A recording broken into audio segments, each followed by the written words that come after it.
homme avait deux fils.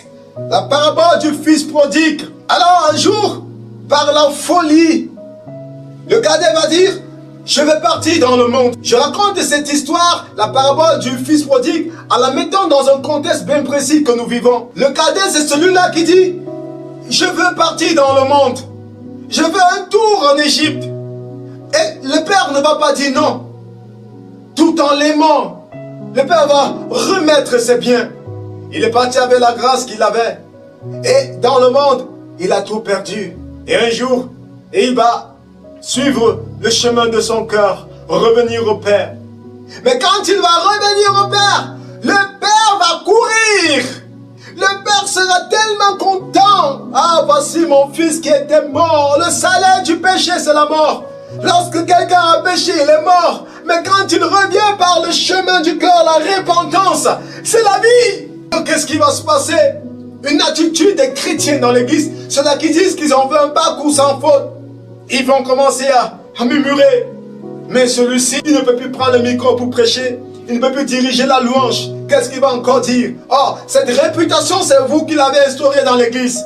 Si bien que les païens ne copient que ce que vous avez instauré. Et c'est plus les gens de l'église qui jugent. Quand on regarde cette histoire où Jésus-Christ causait avec les hommes de mauvaise vie, c'est les pharisiens et les scribes, les hommes qui sont censés connaître la parole, qui ont jugé Jésus. Et c'est ça qui se passe dans l'église. C'est plus les chrétiens qui jugent.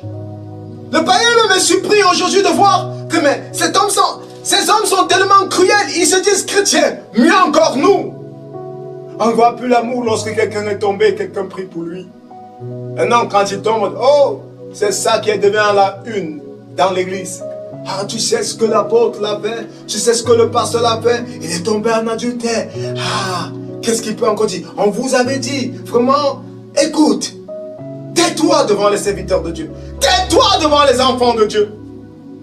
Quand je vois même des fidèles qui sont là, ils parlent des ministres de Dieu qui sont tombés, qu'est-ce que tu en sais? Ils n'ont pas été choisis par toi pour être tes bergers, non.